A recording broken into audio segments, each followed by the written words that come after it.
ఢిల్లీ మద్యం పాలసీ కేసులో ఈడీ ముందు విచారణకు హాజరు కావడానికి ఢిల్లీ ముఖ్యమంత్రి ఆమ్ ఆద్మీ పార్టీ అధినేత అరవింద్ కేజ్రీవాల్ మరోసారి నిరాకరించారు. ఇప్పటికే ఈ కేసులో ఈడీ 6 సార్లు జారీ చేసిన నోటీసులను ఆయన లెక్క చేయలేదు. తాజాగా 7వసారి జారీ చేసిన సమన్లను కూడా బేఖాతరు చేశారు. కాంగ్రెస్ అగ్రనేత ప్రియాంక గాంధీ తెలంగాణ పర్యటన రద్దు అయింది. ఈ నెల 27న చేవెళ్ల నియోజకవర్గంలో ప్రియాంక గాంధీ పర్యటన ఉండే. పర్యటనలో భాగంగా ప్రియాంక సమక్షంలో తెలంగాణ ప్రభుత్వం 2 పథకాలను ప్రారంభించాలని నిర్ణయించింది. కానీ ఆమె పర్యటన రద్దు కావడంతో వర్చువల్ విధానంతో ఈ 2 పథకాలను ప్రారంభించనున్నారు. భీమ్గల్ మండలం కుప్పకంటి గ్రామంలో నాసి రకం పనులతో నిర్మించిన వైకుంఠధామం కూలిపోయింది. దీనిని నిర్మించి 2 ఏళ్లు కాకముందే కూలిపోయింది. దీన్ని అధికారులు పట్టించుకోవడం లేదన్నారు.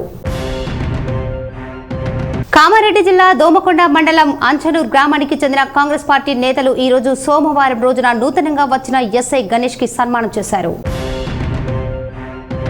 అమృత భారత్ స్టేషన్ పథకంలో భాగంగా బోధన్లోని గాంధీ పార్కు రైల్వే స్టేషన్ సమీపంలో ఆర్ఓబి నిర్మాణ పనులకు ప్రధాని మోదీ వర్చువల్ గా శంకుస్థాపన చేశారు.